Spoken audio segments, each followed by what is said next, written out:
ever ruined your hair with too much heat? Now it's time to abuse your hair. That was not good for it. Or is there a way to heat things up without fear of this?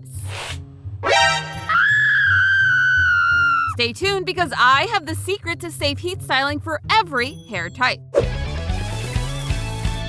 Hello Internet, welcome to Style Theory, the show that has the hots for healthy hair. Today, we're turning up the heat to talk about the controversial world of heat styling. That's right, I'm talking curling irons, flat irons, even your trusty old blow dryer. Heat is one of the fastest and easiest ways to change up your hair look. But here's the thing. Some people swear by heat, and some swear it's the worst thing you can do for your luscious locks. Well, here's Style Theory's hot take. Heat styling can be safe if you know how to use it. We have all been told that too much heat can permanently damage your hair, leaving you with terrible tangles, split ends, and those freaking flyaways. I hate them. And let me tell you, loyal theorists, I am guilty of using the wrong amount of heat on my hair once or twice, or a couple hundred times. You see, I've been heat styling my hair for what feels like, I don't even know. I can't even remember a time where it wasn't part of my normal hair routine. Heck, I even remember my mom blow drying my bangs before kindergarten and laying on the floor in middle school to use an actual clothing iron to straighten my hair. Yeah, I've lived through the dark ages of heat styling, but that means that I've seen it all and done it all, and you get to learn from my mistakes. It's time for me to pass that knowledge on to you in hopes that I can save you and your hair and make sure that you walk away from this episode with healthy and heat-treated hair and not end up like... Ugh. So let's start with the basics. How can heat give you curls, waves, and pin straight hair? An excellent question. Heat styling does feel a little bit like magic, but I assure you, you don't need to be Sabrina to get gorgeous hair. But man, that would take way less time. Instead, we have to rely on science. Hey, science is cool, and it will save you from turning your hair into those crunchy ramen noodle strands. To do this though, we need to pluck out a strand and take a closer look. Ow! You know, if we keep doing these hair episodes, I'm gonna end up bald. Anyway, around 85% of your hair is made up of the protein keratin, the same protein that's found in your skin and your fingernails. Like all proteins, keratin is basically a long string of these things called amino acids, aka the building blocks of your hair. Think of them kind of like the links in the chain of a necklace. They hold it all together. But not all hair chains look the same. Some are straight, some do a little wave, and some have tight or loose curls. This depends on your hair type. And, you know, you can find your hair type by watching our other video after you finish watching this one, of course. But now back to the shapes. These different shapes are caused by that string of amino acids bending and twisting over on itself to create those luscious locks. And it's all because of these things called bonds. Chemical bonds. There are 3 different kinds of bonds that affect our hair shape: ionic, disulfide, and hydrogen bonds. Ionic and disulfide bonds cause that necklace to bend and fold and give it that 3D shape. Disulfide bonds especially are responsible for giving your hair its natural curl. So if your hair is super duper curly like mine, that means that you likely have a ton of extra disulfide bonds in your hair's keratin. And that necklace of amino acids we keep talking about is more like a snap bracelet. Now, ionic and disulfide bonds are pretty permanent. There's not really much you can do on any given day to change them. In fact, the only way to really break down those bonds is to do some serious chemical hair treatment, like, say, getting a perm. Just remember, if you do decide to get a perm, don't get it wet. Chutney, why is it that Tracy Marcinko's curls were ruined when she got hosed down? Because they got wet? Exactly. Because isn't it the first cardinal rule of perm maintenance that you're forbidden to wet your hair for at least 24 hours after getting a perm, at the risk of deactivating the ammonium thioglycolate? Yes. Don't be a chutney, be an L, and know your proper hair care. Otherwise, it will lead to your arrest. Is that the lesson? I don't know. But the lesson we can take from that is that it will bring us to our third and final type of bond, the hydrogen bond. While it may be the weakest of the bonds, that doesn't mean it's not doing the work. Not only are these bonds the true secret to the magic of heat styling, they're also responsible for causing frizzy hair on a humid day, or even the wacky shapes that your hair gets into after sleeping with wet hair. Here, let me break it down for you. By zooming into a molecule of our favorite hydrogen beverage, the good old H2O. You see, at an atomic level, water is kind of like a tiny magnet. It's got a positive side near the hydrogens and a negative side near the oxygen. So when you bring a bunch of water molecules together, the little negative sides of the oxygens want to line up with the positives of the hydrogen atoms. And they make a weak little bond called a hydrogen bond. Though, while these bonds are weak and temporary, it's not about how strong they are that matters. It's that there are so freaking many of them. Due to the sheer number of potential hydrogen bonds your hair can make, you can actually use them to overpower the mighty ionic and disulfide bonds to change the shape of your hair. All you need to do is add heat. Heat styling tools, whether they're flat irons, curling irons, or whatever you might be using, break those hydrogen bonds, allowing you to shape your hair however you want. As your hair cools, it locks those hydrogen bonds into its new shape,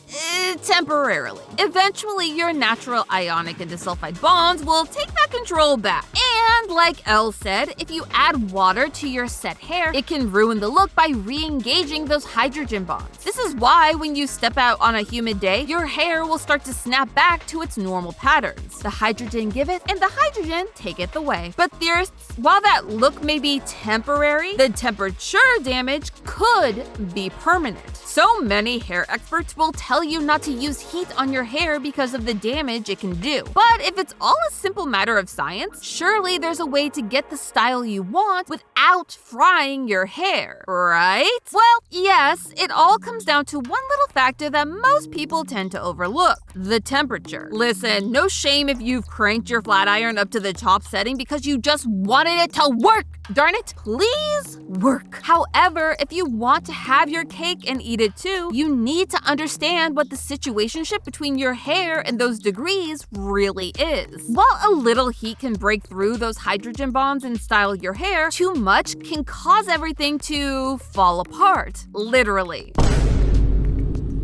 No one wants that. Or that lingering burnt hair smell. Fun fact, remember those disulfide bonds that we were talking about? Well, when they break down, they release sulfur into the air, and that is what causes that unique aroma that burnt hair has. The more you know. But back to the damage. Since the protein that makes up your hair is meant to provide both strength and elasticity, when you damage that protein too much with heat, your hair immediately becomes brittle and rough. This makes it more prone to breakage and tangles. And it won't just feel bad, it'll look bad too. Heat-damaged hair often appears quite dull and fried, full of flyaways and split ends. Heck, even the pigments that lead to the color of your hair can be damaged, leading to uneven hair coloring. In this economy, no thank you. But Amy, I know you're asking your screen, how do I know how much heat is too much heat? Well, that's when I remind you that hair is what? Complicated. How much heat your hair can take depends on your type of hair. If your hair is really fine or thin, like a type A or type B, it may only be able to handle temperatures around 250 to 300 degrees Fahrenheit, or 120 to 150 degrees Celsius. Meanwhile, if your hair is a little bit thicker, like the upper end of type B or type C, your hair might be able to handle temperatures of 300 to even 400 degrees Fahrenheit, or 150 to 205 degrees Celsius. Yes, theorists, no matter how tempting it is to turn that dial up